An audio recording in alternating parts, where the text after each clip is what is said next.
Hey guys, welcome to Electronic Dance Money, your number one business resource for making money as electronic musicians and producers.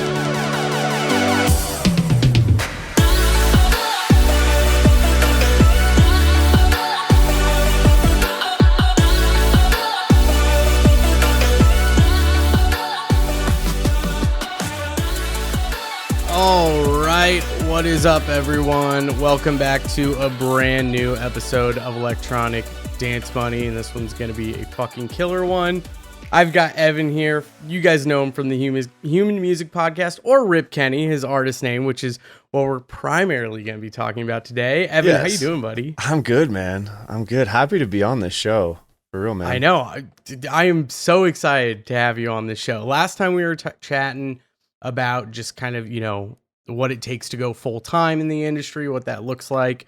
And this time we're meeting because we're talking about your album, which is unbelievable. It came out last month and you're prepping some promo stuff right now, which I'm super excited. We'll talk a little bit about that. But I gotta say, the album is so true to, I think, what you want to, how you want to represent yourself as an artist. I think it's how most people want to represent themselves as an artist. It is pure art and pure creative. Probably my favorite track out of that is I'm Okay Alone. Is that? Yeah. That's like track 12 or something. Track 10. Yeah. That track, the melodic elements to it are really what hooked me, and it's just that was by far probably my favorite track out of the whole album. Hell yeah. That one's fun because it tells a story in itself. The album tells a story as a whole, but that track in particular really kind of stands out as being something that's I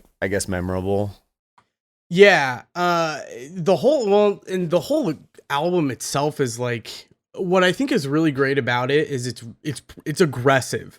It's a pretty aggressive album, but there's a lot of melodic elements to it, especially with the vocals and the way you tell the story in the album, because it is a story. And I mean, that's the reason why you created the video that you did. And again, we'll get into that in a little bit. But how long did you take to write that album? It took me from conception to actually finishing the mix and master on everything about 2.5 years.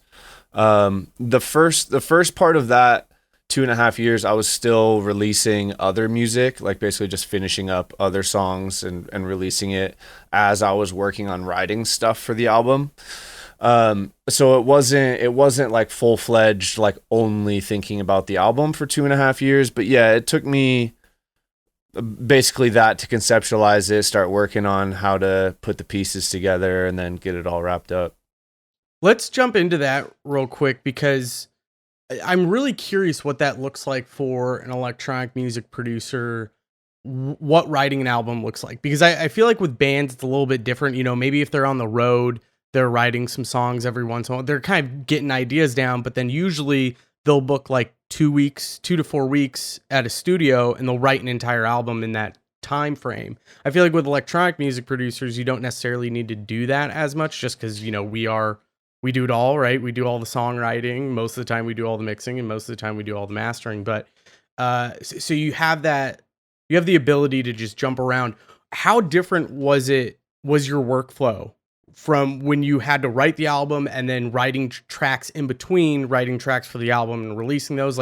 Did you have a completely different mindset every time you were going in and be like, I'm going to write a track for the album here? Or was it you kind of fucked around along the way and you're like, oh, that's a good idea for the album? Yeah.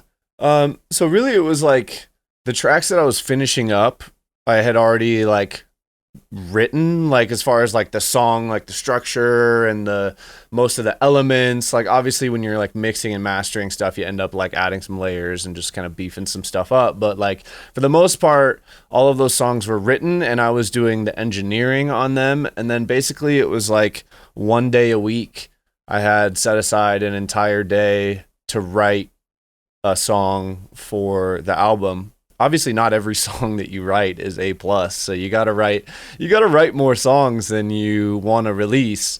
And this album was definitely no exception. And yeah, so it was nice that there was that division of work for me, because all of my creative energy was spent in that album headspace, but all of the like finishing a song, like getting some promo content for it, like putting it out and marketing it and all that stuff was like still happening for all the other stuff, but where my head was at was the album for sure. Yeah. I think albums too, I feel like they're starting to come back. It felt like between probably 2013 to up until the last couple of years, albums felt dead. Like Yeah, specifically within electronic music. for sure. People weren't writing albums, they're all writing everyone started opening up their own record label, and so they wanted to pump out singles. And so I feel like albums haven't been a big thing.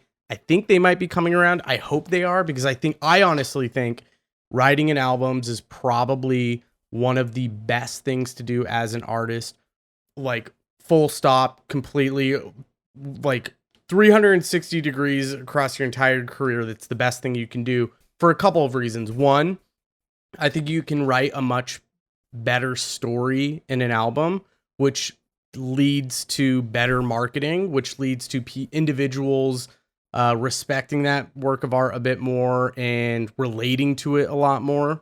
And so we talked about it in our last podcast, like the Glitch Mob, Nero, Metric for me is another big one. But all of these albums, like I found these artists through their albums. And once I found that album, I was fucking hooked. I'm like, I'm a super fan now. I'll see you anytime you're in town or near my town. I'll replay this album constantly over and over again.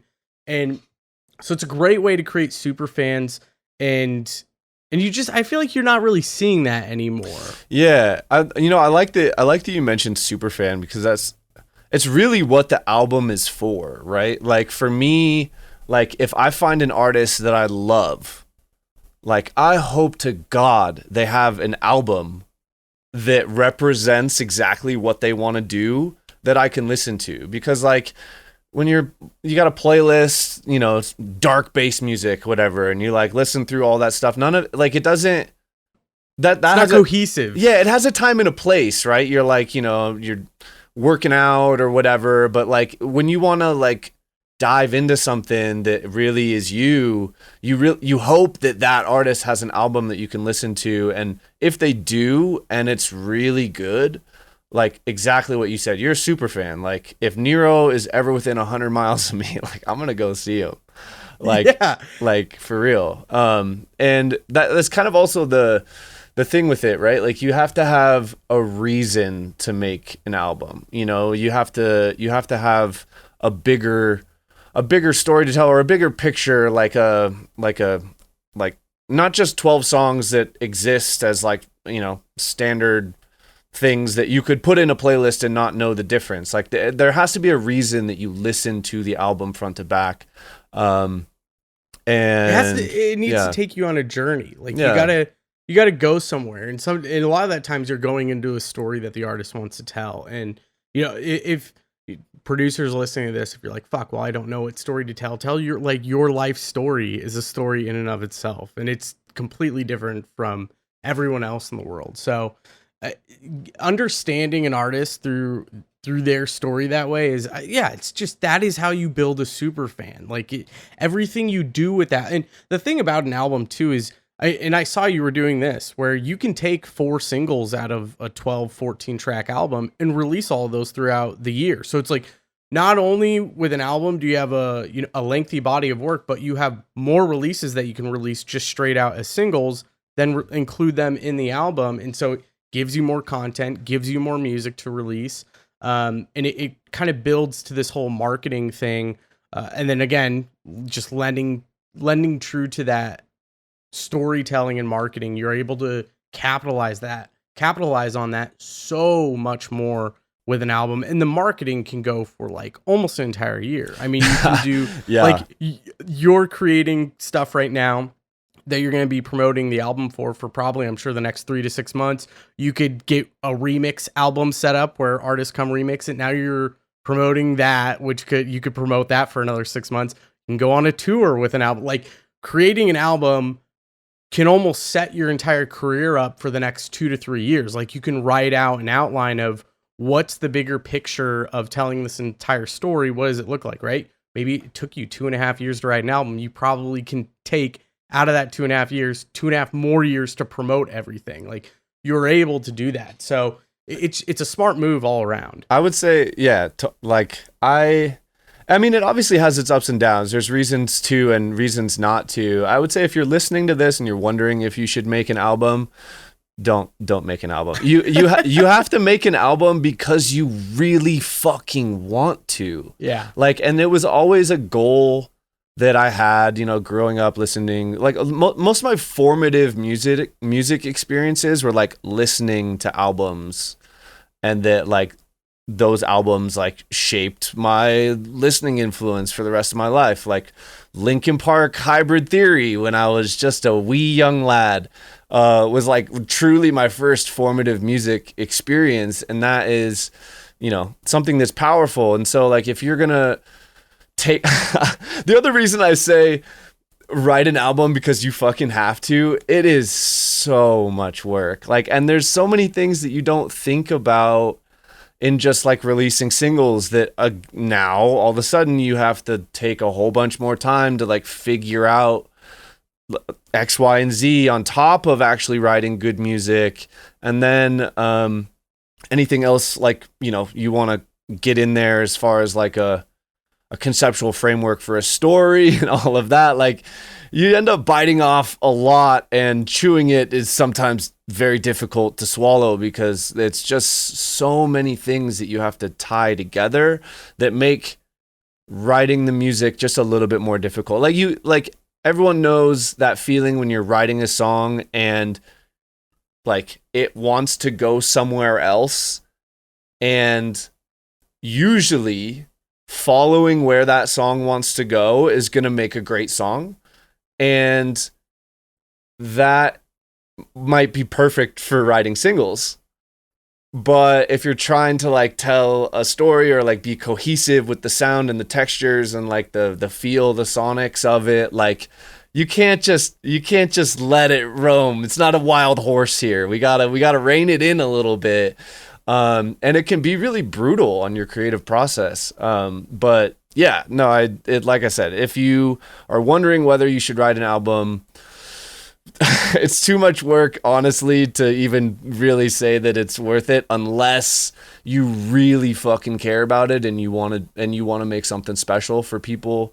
I mean, that was really the goal of the album for me, right? Like if you like what I do, I was aiming to provide a similar experience that I had listening to Welcome Reality for the first time, or listening to that, Hybrid Theory for the first time. Like I mentioned, like just you absolutely get transported into it. It sounds like fresh and new, and like it just opens up like parts of your mind that you didn't really know about. And like that was really what I hoped to accomplish, but it ended up being so much work.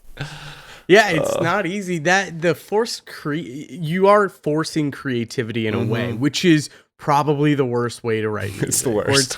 Especially when you're like, all right, I've finished track 6. I have to get 6 more done, and they have to follow this storyline and follow this same direction. Like you really can't, go off the beaten path, because that's where you're not in that space of the album, and it doesn't make sense. Like you have to make the listener, when they listen to track 2, and by the time they get to track 8, things need to make sense. Like they can't just go, track 8 can't go next to track 2. It might be out of place and sound a bit fucking weird. So it's like you have to be able to guide them through this journey in a way that it makes sense. It's a very similar way when you're writing a single, where it's like things need to make sense for the listener. When they're listening to a single, they should hear a new melody come in, or a new bass line, or some new fill that goes, oh yeah, that makes sense. That should be there.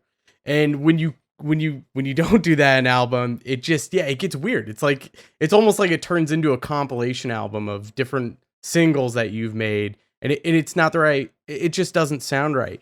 I'm curious, Did you do any like prep work for this album? Not and like exclusively prep work for production and just songwriting in general. Exclude marketing or promo, like forget about that.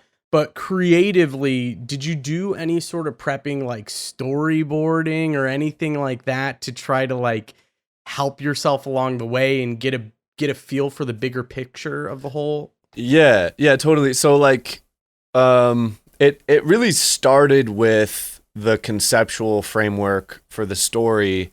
And it was really just one song that I was working on that I like stumbled across some like interesting vocal samples that I ended up like completely replacing later. But those samples that I like pieced together, they were like some little spoken word bits. Like I just had this weird like aha moment of like what could be a clever twist for the ending to the story of the album I wanted to write. And I was like, holy shit, okay, that actually works. Like, let's say that's the ending, and then let's work backwards from there, and then, yeah, use that to create a conceptual framework for what the story is. And then, when I was writing the songs, it was never like, okay, I got to sit down and write track 2 today. Because that would never fucking work at all. The only one that I actually had to do that with is track 1, because I knew it, like kind of what I wanted that one to do. I wanted this like kind of a big like melodic, ethereal like intro that like puts you in a place, and then like kind of break that and like, you know, if you listen to the first song on the album, you kind of understand. But it's like, yeah, it's like you're a very the stage. Yeah, you're very nice setting, and then like it gets darker and darker, and then all of a sudden it's like, oh shit, it's getting real. But like that song was the like I wrote like 5 attempts at making the first song, and finally that one was the one. And when I finally like got that whole intro bit, I was like, yes, I could breathe. Finally, because I knew that was gonna be one that really, I mean, it really matters, dude. If the first song hooks people, like you're probably gonna listen to most of it. I mean, depending on your attention span and what you're doing, like not everyone always has time to listen to a whole album. But if you listen to the first song, you'll probably be like, and you like it, you'll be like, you'll either save it or be like, oh, I got to listen to this whole thing now, or I'm going to listen to this whole thing tonight or whatever. So I knew it was important to get that one right. But yeah, it was mostly like writing. Normally I start out by writing a song, like just on a guitar, just writing a riff or some chords or something. And then I would kind of see how those chords felt like emotionally, and then be like, okay, let's reference the storyboard, like the thematic outline, and like where do these chords feel like they could go.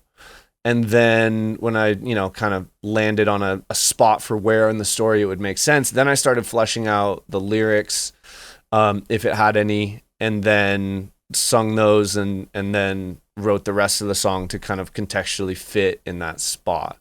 You sang, I was wondering if those were your vocals on it, aside from the female ones. You sang on it? Yeah. God fucking damn it, dude. Holy shit. Okay. Yeah, that makes it just so much better. I was listening, I was like, this sounds like Evan's voice, but I'm not sure. That's honestly my favorite part about albums, is when they get the same vocalist for every again, Glitch Mob does that. Yep. Above and Beyond does that. They have, you know, a specific male like and female vocalists that they only ever use for everything. And then Nero, obviously. But that's when it's, again, it lends itself to the story, where it's like there's almost a narrator there. And unless, you know, if you have 3 or 4 vocalists that are all on the same album, it breaks away from the storytelling. It takes you out of the story. Because when an unrecognized voice pops up where you're like, wait, they haven't been on the last 6 tracks, what's going on? It's a little confusing and weird. I do like the 2, you know, if you have a male and a female and they bounce off every other song or whatever, every few songs. I like that. I think that's great. A great way to do it. But damn, with the fact that you did your, oh God, it's so much more perfect. Who's the female vocalist that you got? Yeah, Dream Tonic. She's super sick. She has like such an ethereal quality to her voice. She actually, so in the story, like she is like obviously the like it was necessary to get a female vocal based on like how like the story is written. And she actually did she recorded all of the vocals for Transcend as well, like the spoken word stuff, because like in the story she's that character. And she's super awesome. A, great music, and B, amazing voice. C, super professional and great to work with. Honestly, most of the reason I ended up doing my own vocals is because working with vocalists is expensive if you want someone that's really fucking good. And you just pull your fucking hair out if you have a specific vision and you want them to do it a certain way. And it's just like, singing is really personal. And to get a good take, you have to be in that headspace. It doesn't matter if you can sing or you can't sing at all. If you're in that headspace and you make it believable, like that will translate. And I was struggling with having songs that I had, you know, either paid for or had a friend or a friend of a friend do vocals. And it's just like, not exactly what I wanted. And even like when I paid for it, it was like, you know, like, let's do some revisions. Like this should be more like this, and fucking, it's not for a lack of explaining what I wanted, but you just never got it. And so I was like, I don't have the best singing voice, but I'm gonna Tim Ferriss this shit. I'm gonna buy a $39 vocal course and fucking sing 15 minutes a day for a year. And luckily in the electronic music space, we don't have to You don't have to sing. we don't have to get it right. Yeah, we don't have to sing A, and B, you don't have to get it right the first time. Literally every song that you hear vocals from me, minimum 50 takes on every section. And that's for one pass through. And like, for instance, I'm Okay Alone, I had to record an entire songs with her vocals 5 times. Oh my God. 5.5 really, because I had to do the first verse a 6th time. But I mean, it really is just like, I don't like, I'm not a, like, you know, listening to the music, you'd be like, oh, singing is integral to him. Like, I'm not a singer. Like, I just know exactly how I want it to sound. And I took a little bit of course online to figure out like the basics. And then I'm like, all right, I'm just going to do this until I get the take that I want. And that's the one you hear. Is this the first time you've sang on your own tracks? The only other one that ever had a vocal from me was Violence, that I released in like 2019 or 2020. But I mean, all of that stuff was like very like, it's not like, it's like not actually passionate like this. Yeah. It's not, Yeah. But you can hear everything about it's just the lyrics. God, fuck, man, it's giving me goosebumps. I'm gonna rewatch the video again, before it gets really. It's so fucking good. Which I guess we could start getting into that. By the way, I'm realizing now we never even fucking said the name of your album. The name of Rip Kenny's album is Escapism. Great name for the track. How'd you come up with that name for the track?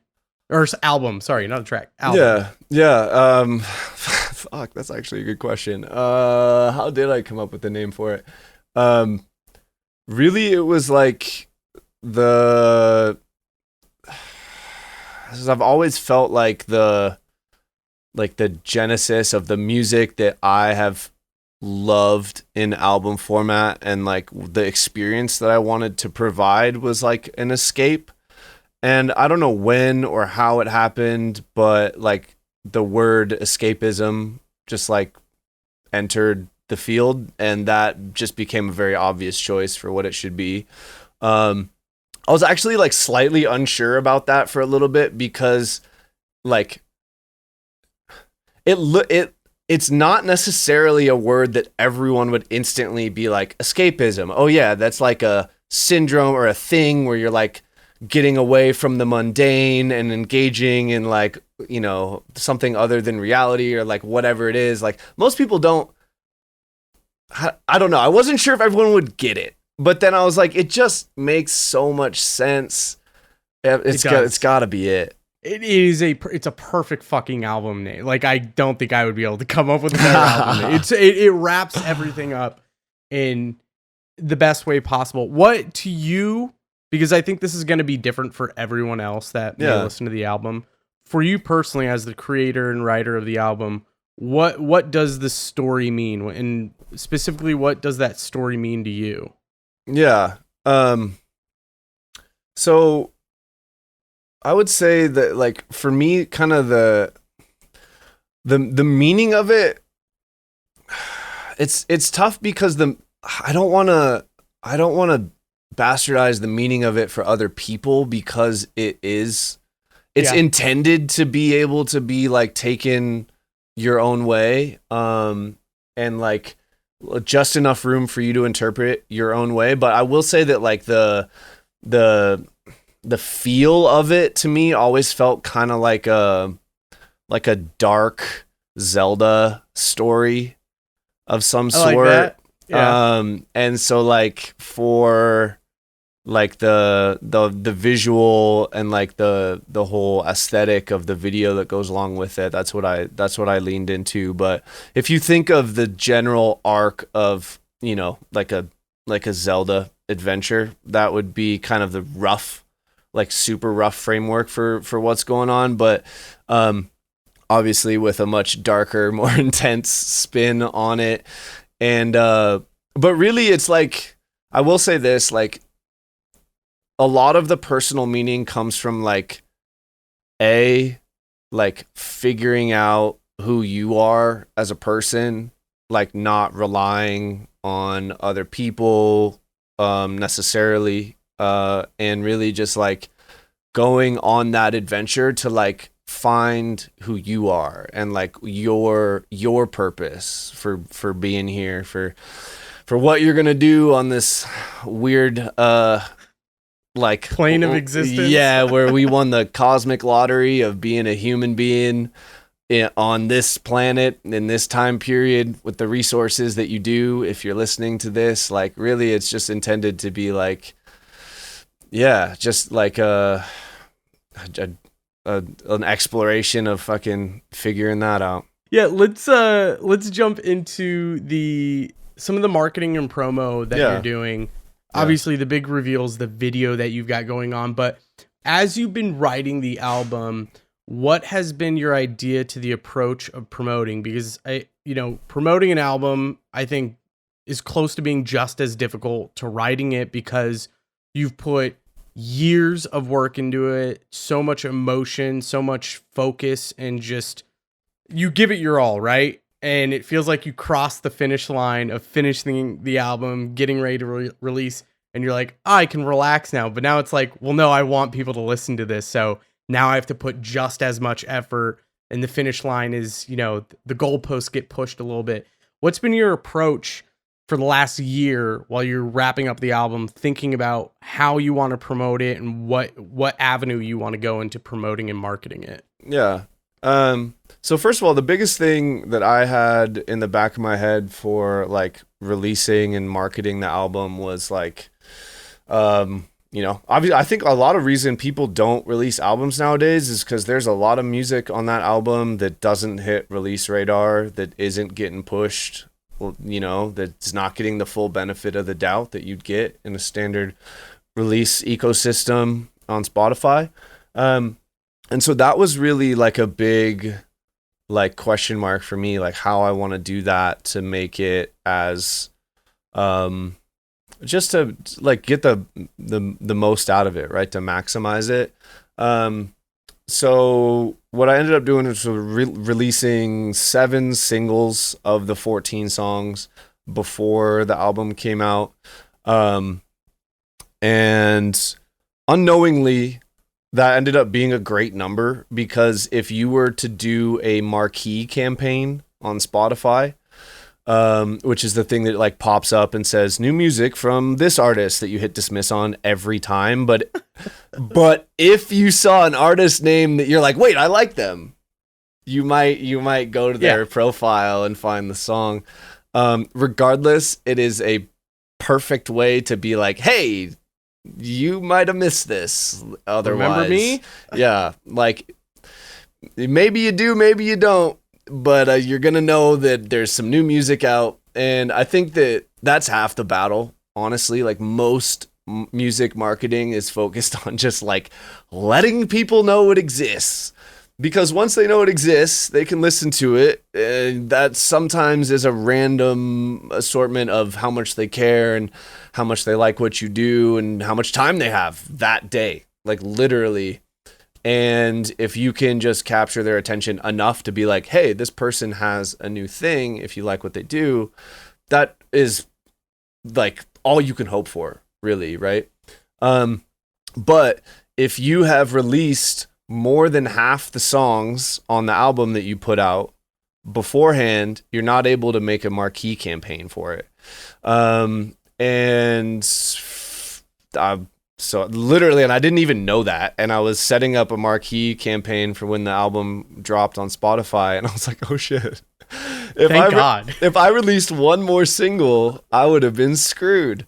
Which I almost did too, but yeah, so that was really the biggest thing. And having basically a single come out every 4 weeks for 7 months was just kind of like a good way to prime the engagement for the fact that like it is coming. Like you had 7 months to kind of like know that this is a single from the album that's going to drop, 7 times, 7 chances to figure that out. And so I think that really helped. Did you see the hype being built every time you released a new single for the album? Like, did you see more people engage asking where the album is and that sort of stuff? Yeah.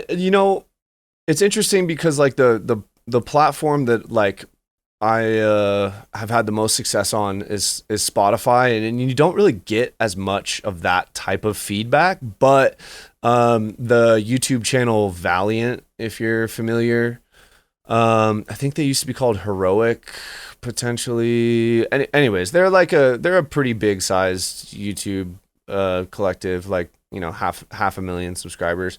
The dude that like curates that stuff, just like, I don't know how he found my stuff, but just, hit me up on Instagram and was like, yo, I really like what you do. And I looked up who it was. I was like, oh, shit. Okay. Yeah, sick. I'll send you some of the stuff that's going to be on the album. And he was like, sick. And so he ended up releasing basically every single that came out on his YouTube channel. And that was huge for me because it hit a bunch of people that I never would have had access to before. And also it's like it's a good cosign, for if like that channel has like Kaiwachi and Fitch and stuff, and like a lot of guys that like I think are super sick, and like Ymir and Anima Drop and a lot of other people that are like related artists to me on Spotify. And so it just really ended up being a good fit for that. But to your point, I noticed in the response on those videos where there was like a pretty active listenership, like there were repeating comments where people be like, oh shit, I didn't know about this guy until I saw a song you posted from him 3 months ago. And, I love this one too. Like, hell yeah, I'm glad you showed us this guy, and like I'm excited for the album. So I definitely did notice it in that regard, but it's weird, like not all of the singles that I thought were just gonna absolutely smash, like smashed. Letting Go, that's always the case. Yeah. Everything. Yeah, Letting Go, which was the first single that came out, which like I think is probably my favorite. That's really hard to say, but it's the first one that came out because it is the most indicative of the style that I'm trying to do, I think. And like that one did pretty freaking well, and then the rest Like I'm Okay Alone has done pretty good so far, but all of that, when you're trying to build good data, it's a slow burn. And never happens as quick as you'd like, but as long as you don't murky the waters or muddy the waters, muddy the waters, exactly. Muddy the waters. Muddy the waters of that data. Eventually, if you can get enough streams in the early period, like it'll pay dividends in the end, because you'll hit all the Discover Weekly and all that stuff that you want to have that kind of repeating, basically growth that you don't have to work for. But yeah, so I would say that like there was a steady increase in my Spotify audience. There was obviously a steady increase in people giving a shit about the stuff that was posted on YouTube from Valiant. And yes, but like I said, it's really hard to gauge how much people actually cared. Yeah, unless you have a crazy following on Insta or somewhere where people can comment. It is really tough when your focus is on places like Spotify. Totally. And like I'm not the guy that posts on Twitter every day, like 5 times a day. Like I'm the guy that posts on Instagram like once or twice a week when I really feel like I have something worth sharing. And like I respond to every Instagram message that I get, but it's not like my inbox is flooded with people that I'm in direct contact with all the time. But that being said, the people that do reach out just randomly, there's like, I definitely feel like the album has served its purpose in like, I mean, that's such a weird way to put it, but the album has like accomplished in a way what I was hoping for, because I've got some messages from people that are like, basically like explaining how that it means to them what I had hoped that it would mean. And that was huge for me, especially if you're going to take the time to write an album. Like you pray to God people actually, that it means something to people, right? That's everything. I mean, that's like the whole reason you want to write an album is you have a story you want people to tell, and you want them to respond to that. And you want them to relate to it. So getting those messages, I can't even imagine getting a message like that where they're like, "This is amazing," the change my life sort of message that you only, as a musician, you only dream to get that message one day where it's like, you changed my life. Because that's what we're here to do. Like we want to make cool sounds that people respond to and they enjoy, and we want it to mean something to someone. So congrats on that. That's fucking incredible. I mean, that is probably one of the hardest things to do in music. So congrats to that, man. What are you doing with the post marketing? Because I know you got something in the works. Yeah. So I guess it would be good to mention that I've actually been thinking about this a lot lately. Like a lot of artists, myself included, for a long time have basically posted a bunch on the lead up to release, and telling people to pre-save the track and all that good stuff. No one pre-saves tracks. No one does. It also does like nothing for you. Like if you can the amount of work that it would take to get 100 people to pre-save your track, like, is so inordinate compared to like how much it'll actually do for you. Like I have realized that putting all of that, like burning yourself out on feeling like you've told everyone about it before it comes out, I don't know if that's the right way to do it. Like it still seems like that's what people are doing, but I've come to realize like I'm going to try and do a little bit more after it comes out, not blow my load before it comes out. And then I'm the type of person, like I said, like I only post if I feel like I have something that like you would want to see and that you're not like fucking this guy again. And that means that like there's only a limited amount of things that I feel like is natural to post about any given song or whatever. And if I use all those up before it comes out, then it's like, well, that was it. Hopefully you listened to it when you probably didn't pre-save it, and you probably didn't remember that it came out on this day.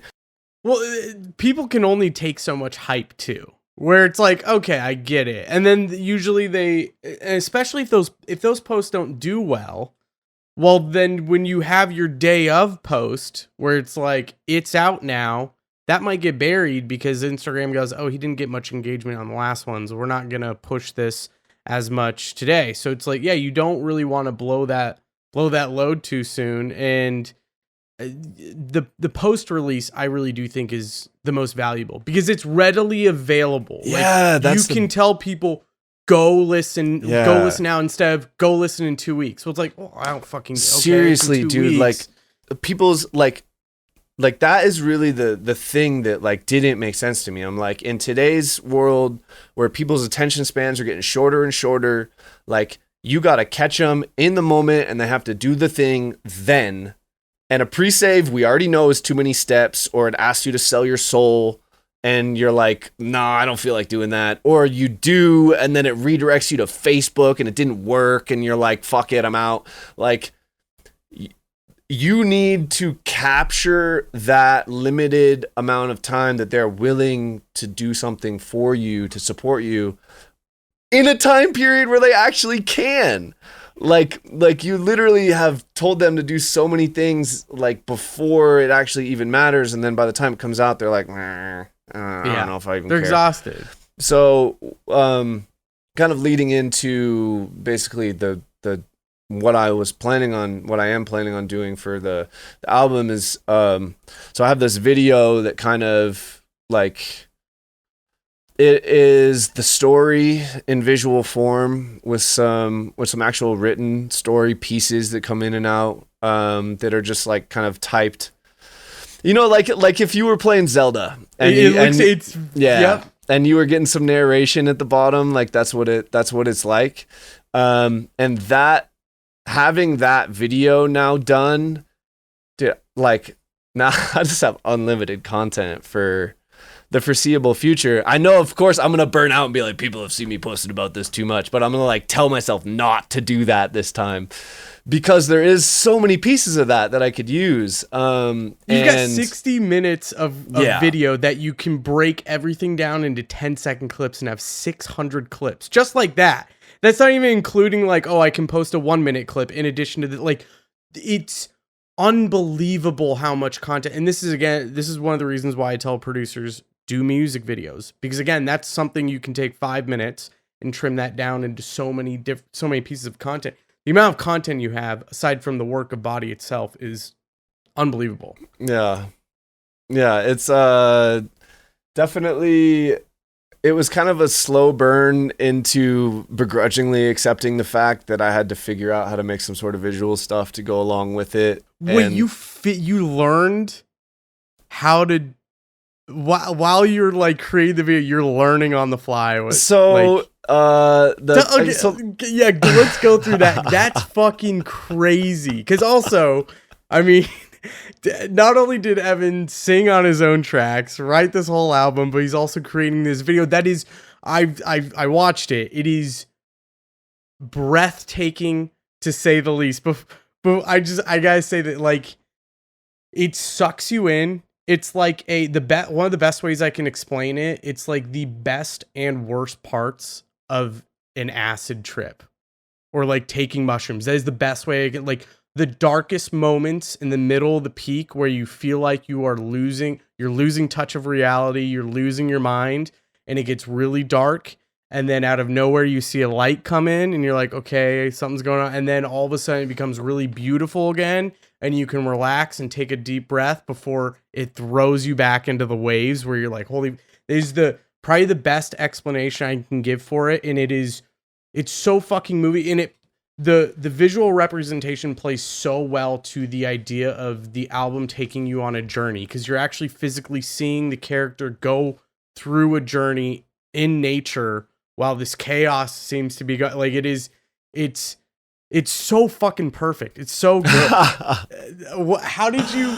Oh, I'm so happy to hear you say that. How did you get the idea to create this? First of all, let's just start there. How'd you get the idea? Like, at what point did you say, "Oh, I'm gonna make a video, and this is the idea of what it's gonna be"? Yeah. So the like the concept of having an album that pairs with a video with some story is actually like kind of a really long-standing idea that I've had. Like when I knew that I wanted to give music like basically all of my time and attention, you always start wondering like what is the ultimate form of what you could deliver at a high level. And this was kind of in the back of my head what I felt like would pair with the music that I wanted to make. And so like the genesis was an idea that I've had for like maybe 8 years on like the format. And then it was basically when I knew that I like I was finally like, okay, I have the chops to make the level of quality of an album that I know it's gonna deserve. Like let's start conceptualizing what the video would look and feel like. And it was really just like a slow chip away at it, like anything, like making a song. It's not like you write the whole thing in your head and then put it in the computer and then it's done. Super easy, right? Like, no. Push a button. Yeah, you chip away at it. That's one of the beautiful things about electronic music is that you can chip away at it bit by bit. You can add this thing and you're like, nope, that doesn't work. Add, try it again, add something else. There's a really fucking amazing thing about electronic music that you don't see in other genres. Yeah. Unless you have the genius to be able to like write, record everything, record instruments, record vocals, and very rare people, few people can do that. So that is a blessing. Sorry, keep going though. Yeah, totally. So that's basically the conceptual framework. And then like I wasn't learning everything on the fly. Like I've had Premiere for maybe 2 years now, and I had been creating like 30 to 45 second clips of stuff that I could use to promote the songs I was putting out along the way. That was you in the because you do mountain biking, you do motocross too, right? Yeah. You're hiking in it. You're on a fucking snowmobile. Like I was like, I loved it because it was like almost through each chapter, you were like the main character. You were like going on a like continuing this everlong journey, but in almost like a new landscape and on a new activity. So it really elevates it where it feels like you're going somewhere. Yeah. Yeah, that was a big part of what I wanted it to feel like. Just say it's a Zelda adventure again. Like each place has a very defined feel. It has music that is associated with that place.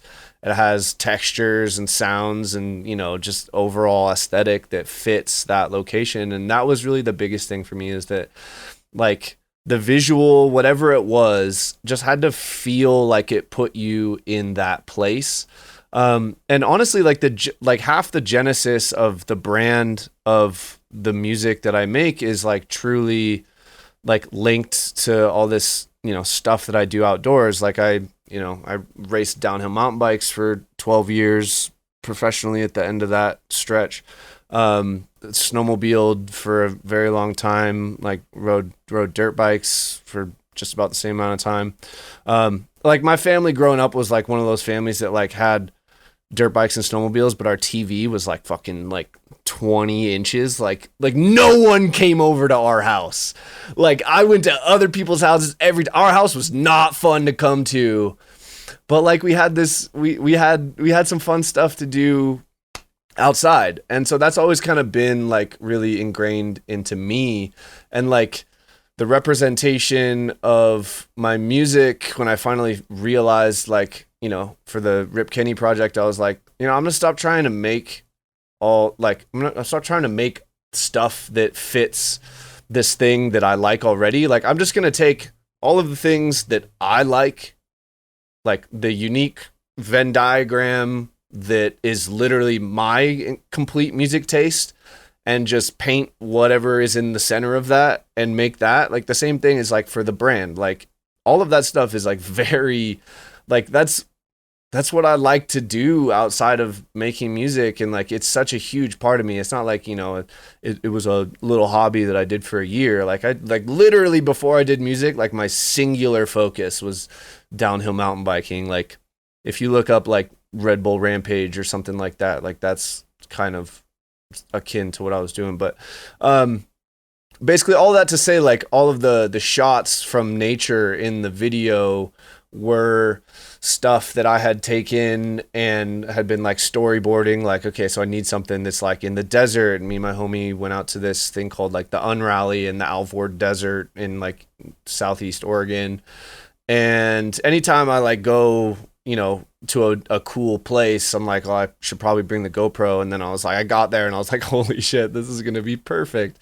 But all of that was like in like part of the 2.5 year process of writing the album was also conceptualizing like how the story and the visual were going to link up and how it was going to look. And then I was like intentionally trying to get stuff that would match the feel of all of these different things. And then like, obviously like you have a big grandiose list of all these things you want to include and you end up with like half the content that you want, but you make it work. And really just in the end, it was, I wanted the video to feel like an authentic representation of me. Not in like a, like, here, look what I do, but like just in the same way that the music is like exactly what the center of my taste. I wanted the video to feel like that, like it was in the wheelhouse of my brand and fit like, I like if you listen to the album while you go skiing or go mountain biking or hiking or anything like that, you'll realize like, shit, this feels right. And I think, it's not like I was writing this, so like, oh, I'm going to go mountain biking to this song. But I feel like when you're trying to be just like a true representation of yourself, like it ends up, your experiences end up bleeding into the stuff that you make, right? And I like, ultimately, I just wanted the video to feel the same as that. And that was really like what I was trying to do. You fucking nailed it. There's no, I don't think there is going to be any better way to, well, I don't want to speak for others, but for me personally, I don't think there's a better way to listen to this album, experience this album without that video. It fucking, because I listened to the album when it was released separately, just the whole audio, and then seeing the video, it was like re-listening to the album again, and it's hard to put it into words. Like there's element. I mean, the best thing you can do with this video when it releases, those of you listening, on a Friday night, get a drink, turn the fucking lights off, put this on a TV on a nice sound system, and sit back and just enjoy. There's probably no in the dark. Turn the fucking lights off and just watch the screen and listen to it, because there's moments. I mean, there's so many melancholy moments while watching the video. There's moments where you're listening to the music and you're watching what's on screen. You're watching the narration, and you can't, even if you're with people, you can't help but feel like you're alone. Like it sucks you in, and there's this lonely part of it, and then the fucking like the drop hits, and it's just it's a fucking journey, and it's fantastic. And some of the way you did the art style is, I'm just thoroughly impressed, because everything goes so well with the music. There's a specific moment where I believe you're on a dirt bike, and I think it's chapter 7 or chapter 8, I can't remember. And there's a couple of moments, my two favorite moments. And I think they might be around this chapter, but there's one specifically when you're on your dirt bike where it opens up to like these dunes or these mountains, and it's like swirling with yellow and red in the background, and it's the trippiest thing ever, because it's like the swirls are moving along, but the character's heading straight.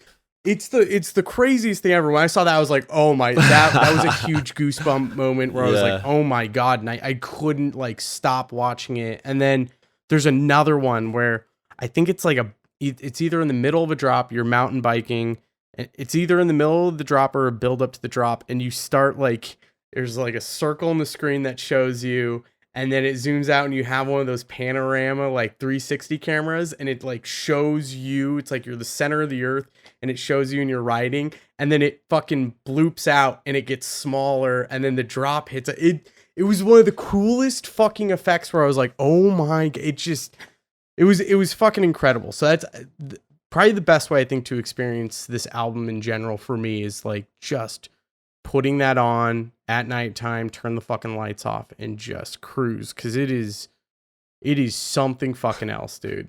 Dude, I'm so happy to hear you say that, because honestly, like you're the first person to watch the full cut of it, and like a lot of that stuff, like for instance, like with like editing the footage from the GoPro with the 360 camera, I'm like, oh, it looks cool when I go out to like little person on a world view, and then like zoom back in, and like you make all those cuts and you create a video, and then like I take that video and put it into a separate piece of software to like make it look all trippy and stuff, and then put that into Premiere to cut the whole thing. But doing all of that, just like, oh, I think this looks cool. Like you always wonder in the back of your head, like, is this gonna translate? Like, is it gonna, are other people gonna think it's as cool, like just because they're watching it, not because they know, like, oh, this was this place, and oh, this was super fun, I was riding my dirt bike here, like whatever. Like, are people even gonna give a shit? So to hear that from you fucking absolutely means the world. Yes, I'm happy to say it. I can't. I'm probably gonna rewatch it again tomorrow. It's so fucking good. God damn it, dude. I love the effects that you do on it. It's very unique, because it does lend itself to that like 90s style Zelda, you know, NES video game with the like pixel. Like it's so trippy, because you're watching and you're like, is this low quality? And then you're seeing other stuff with super smooth frame rate, but then you're seeing a bunch of pixelated stuff, and you're like, oh no, that's intentional. And you keep watching it, and it's just the patterns that you get out of it.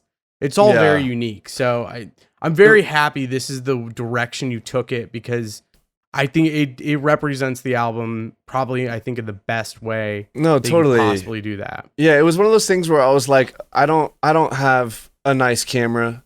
Like, I don't have like world-class editing chops, but what I do have is my own taste for, I think, what would look cool. And once I realized kind of like the aesthetic of like dark Zelda game, I just leaned into that. And then really once I like figured that out, I was like, okay, cool. So like if I like, I'm not going to compete on the high, like it's not going to look like a red camera and 5K. Like I'm going to make it feel right.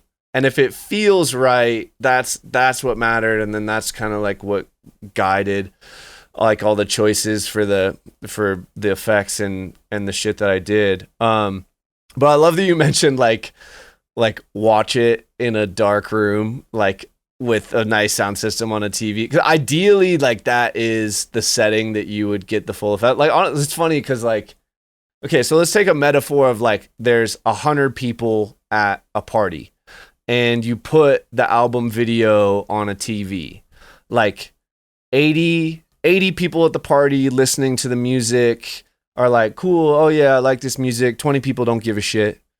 15 or 20 people at the party like notice the video and like think it's cool, but they're like talking to some girl they're trying to get with or whatever, and they're like, oh yeah, great. And then there's 3 kids on the couch, high as balls, not saying a word, just staring with their mouth open like, are you guys fucking seeing this? Am I the only one that's actually watching this? Like that's really that's kind of like in my head. I don't know why that just popped into my head, but like that's true. The goal for it was like you can like interact with it at the level that you have the attention span for, right? So like either like you just listen to the album on Spotify and you're like, yeah, this is cool, or you throw the video on in the background and you have the music coming through your sound system at a party and there's like a cool visual to have on the TV, or you're that kid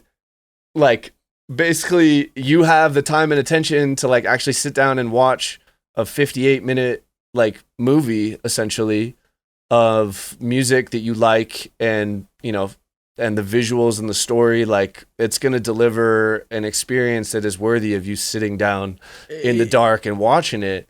You're gonna get an experience. This is what's so unique about this video explicitly is there's not another experience you're gonna get with this.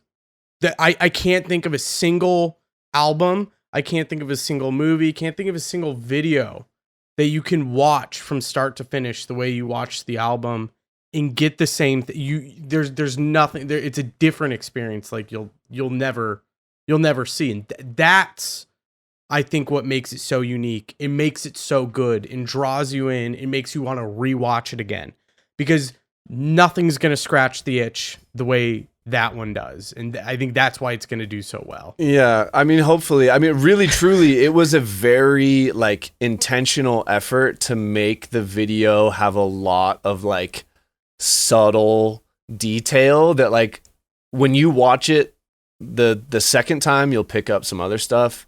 Like when you watch it the 10th time, you know, if you like it that much, and you watch it every 3 months because you're like, oh, that was sick.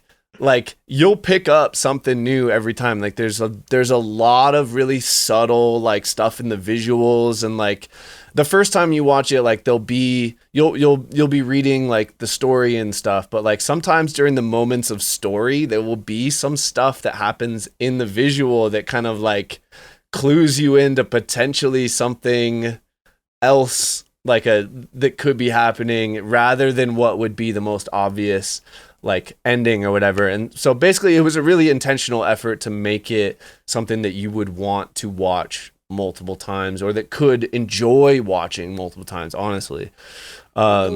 What's even better about it too is the fact that like, you can take this video and you can edit it, you can chop it up into different things and add on to it, and this can be tour visuals.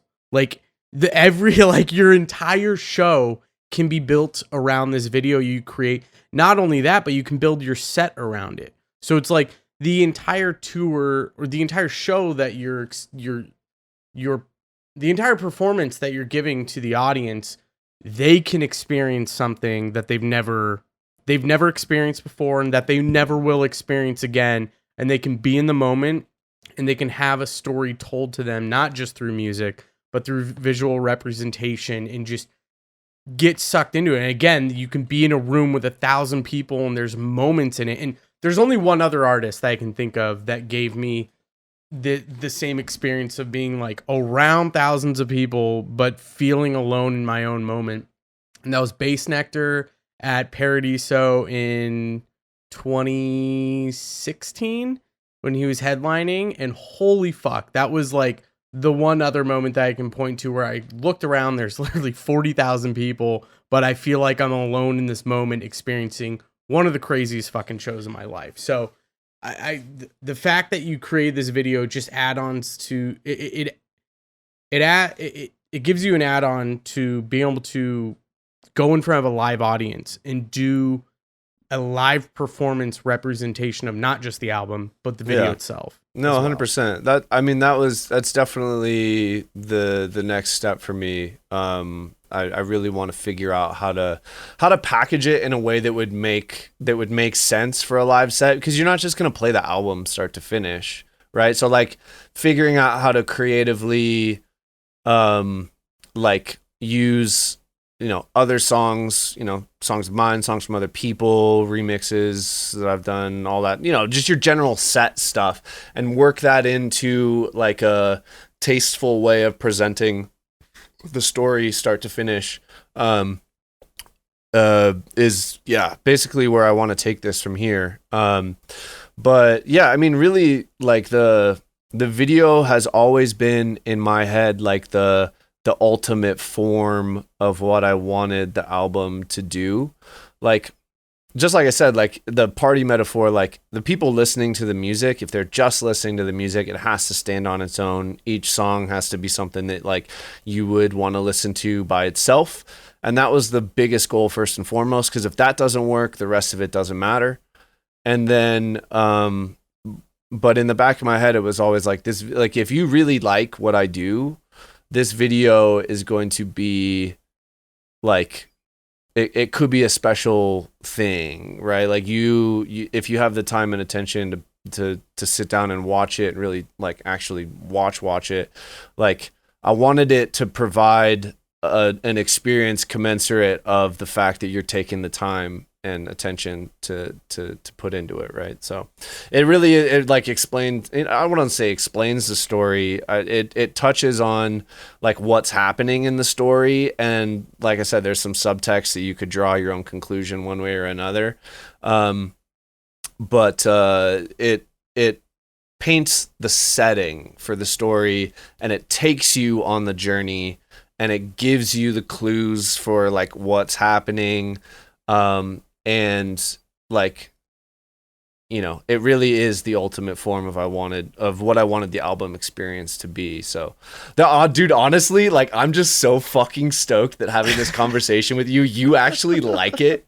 Yeah. Like the amount of work that has come to this point, and to actually have you say like it's like, you know, it's good, like I'm fucking stoked on that. It's great. It's not just good.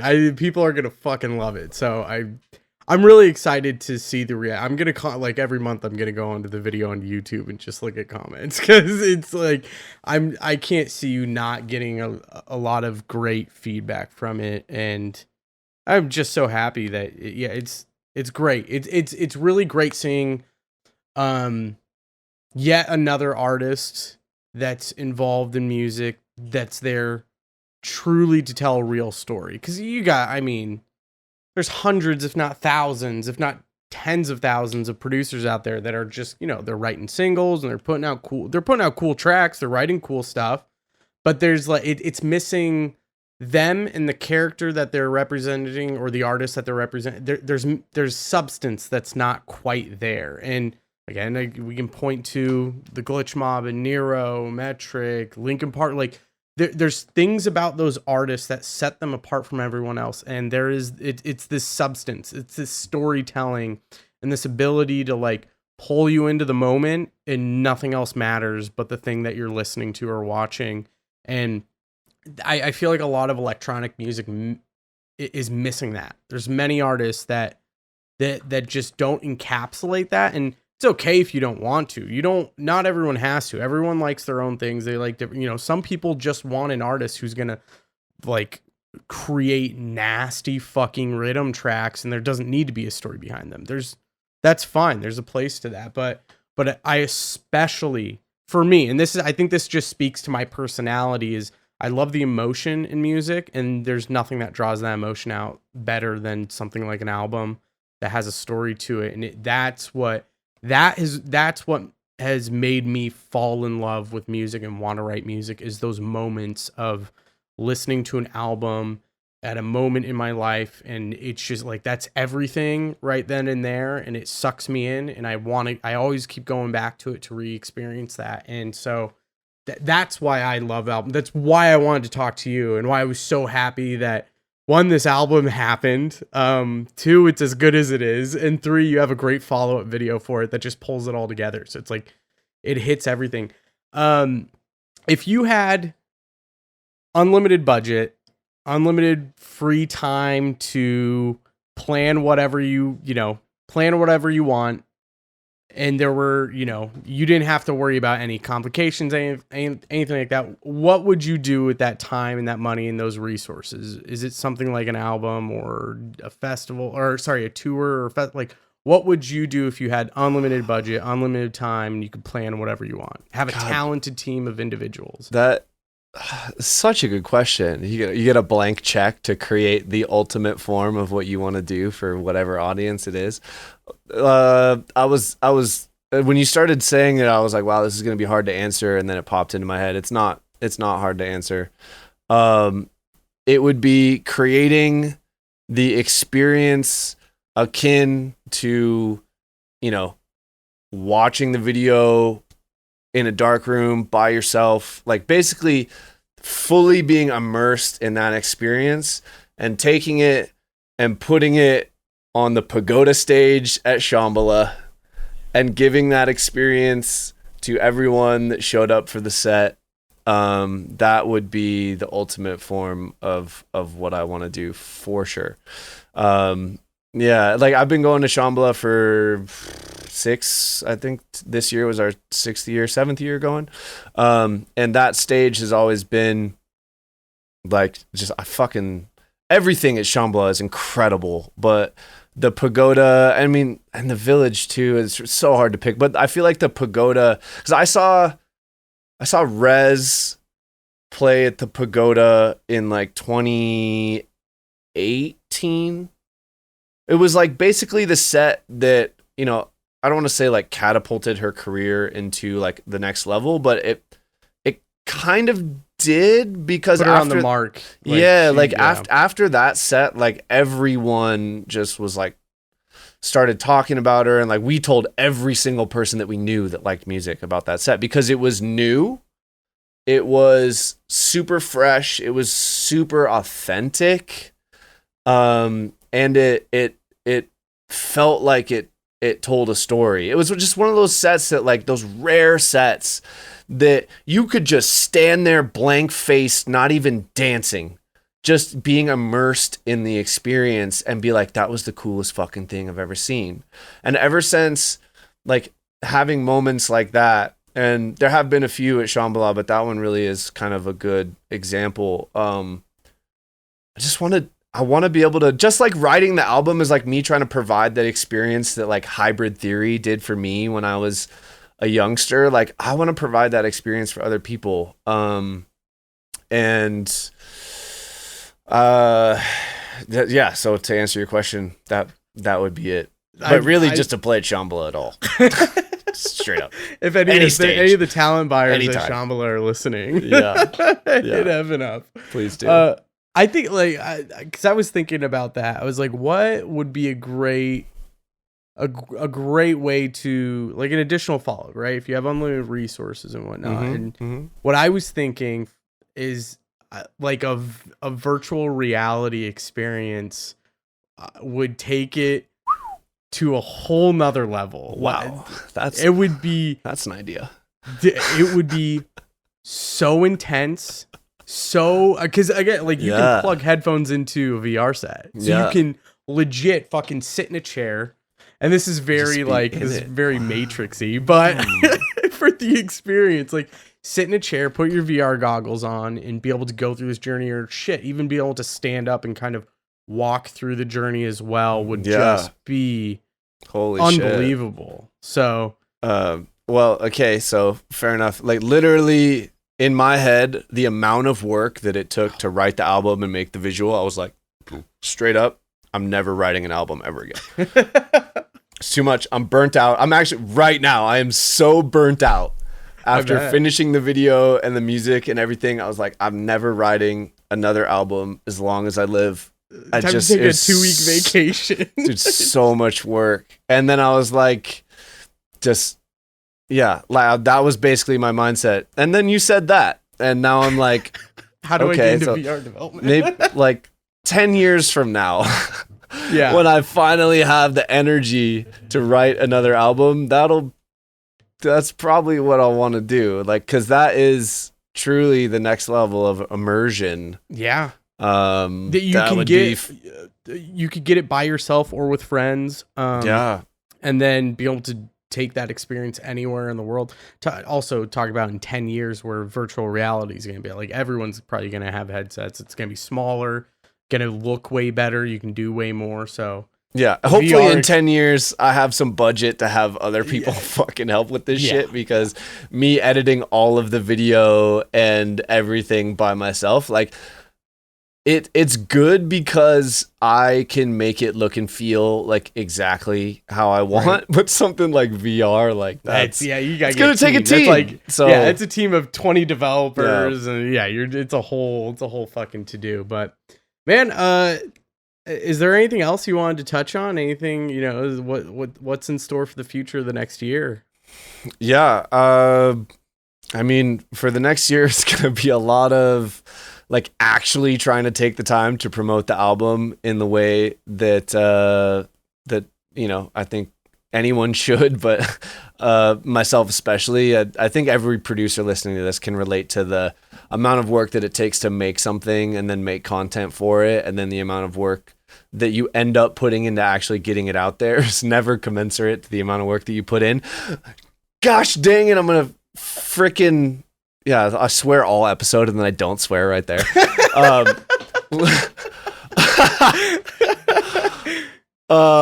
gonna put the amount of effort that it deserves into actually marketing it, and then just release singles for the next 10 years until I've got the energy to put another album out.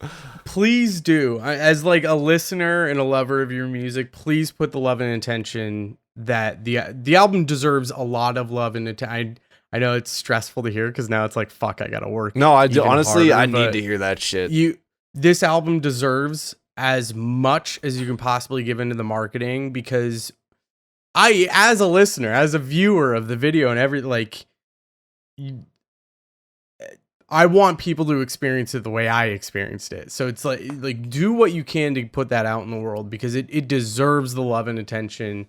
You deserve to get that especially. And so put work into it, man. If you need help with marketing, please hit me up. I am happy to help you out however the fuck I can, because I do want that pushed out. I'm definitely going to be sending it to everyone I know. My dad I know my dad's going to fucking sick. My dad's a visual person, but he loves audio. Like, he's such an audiophile, has like a fucking $10,000 home audio system set up. Good. Yeah. Wow. He's fucking he loves going home, putting on fucking Mark Knight.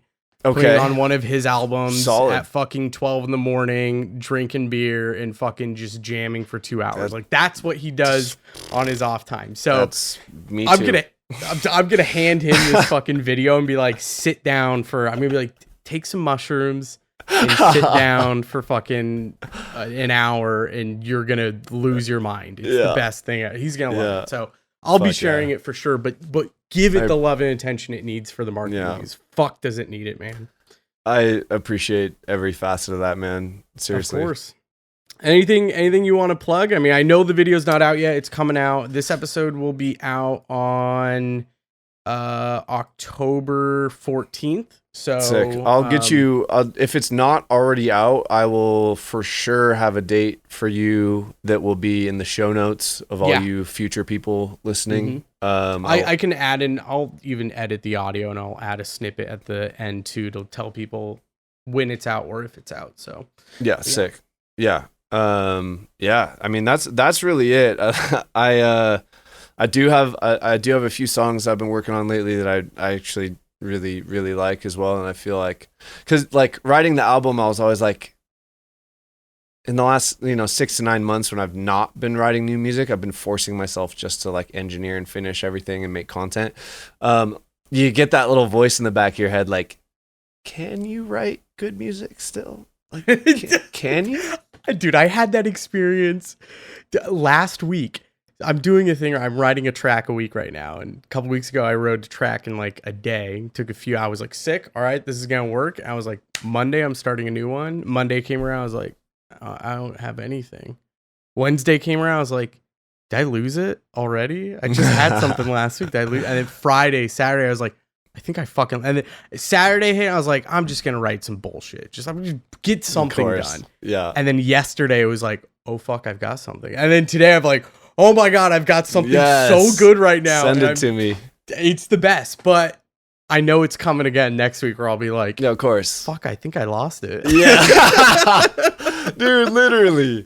Basically the same shit happened to me. I literally had a weekend where my girl was out of town and I was like, I'm gonna do nothing. And then I just like in the morning started playing guitar and then I was like, oh, I kind of like that. And then put it into Ableton and all weekend was just making the song. And then I was like, oh shit, okay, sweet.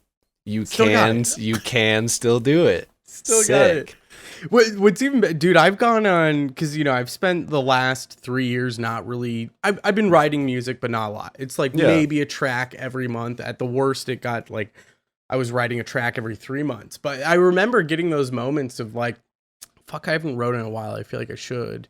I don't know if I can anymore, and getting in and Yeah. writing the best thing. I'm like, oh, I Yeah. still got it. Thank God. That's all I need. Yeah, I need that. I know, right? like, I just need to reaffirm Like, myself that I can still do it. Why isn't one time of that happening enough? Why do you have to dude. continually do it? You're like, dude, like you already proved it to yourself. You came back and you made something as good or better than you were making at the time that you thought was good. It doesn't matter how good you are. You're 1 year into it. If you take 3 months off, you're going to be like, I don't know. And then you make something that's equally as good or better than anything you've ever made. And you're like, sick, I can. Yeah.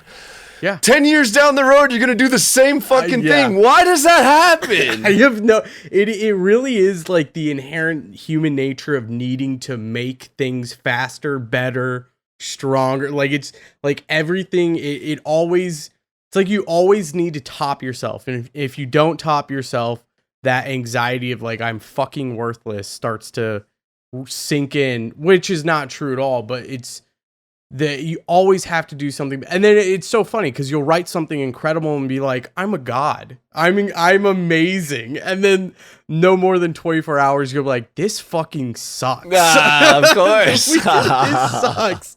And then you spend the next, 3 sessions being like, I can't write shit. Yep. And then it happens. It's just a cycle Yeah. that goes on and we're like, I'm a god. I fucking suck. Yeah. I'm the worst. I lost it. Wait, no, I've got it. I'm a god again. It's like, it just cycles in and out. Oh, and it never ends. You'll never get better. The imposter syndrome will always be there. And it's, Yep. Yeah, man. Yep. That's why I can never write another album because it will never be as Like, good. I guarantee it. I would 3 years, you'd be like, I think I should write another album. And then it'll be another 2 before I'm like, okay, yeah, I actually got to do it now. Oh, fuck. Man, all right. Well, dude, I think that's about it. Evan, Yeah, thank you so much, man. Dude, This is thank you. Truly. I'm honored to have been able to do Oh, this. stop. Honestly, it's fun hanging out with you, man. Yeah, it is a ton of fun. We'll have to do some more. We'll have to do some collabs or something, or fucking or hang out and Zoom. And if you ever wanted to talk about something just specific and nerdy other than the album, i.e. marketing or modular sound design. Dude, I've been wanting to get into mods for so long now. So How much money do you have to lose? Not enough, but I will do it. I will max out a credit card unresponsibly. Oh, Sweetwater, they got me with the 24 months, no interest financing. Dude. It's only $9 a month. Yeah, I got my Sweetwater card, baby, and the limit just went up. So crack some knuckles here, because baby, it's about to get started. Anyways, great, Evan, man. thank you so much, man, for taking the time. I appreciate you hanging out, and I'll have everything we talked about in the show notes, including your album, link to all that, and your socials. So yeah, sick. Hell yeah, dude. Dude, seriously, it's so much fun hanging out with you. Yeah, of course. Thank you, man. I'll talk to you later.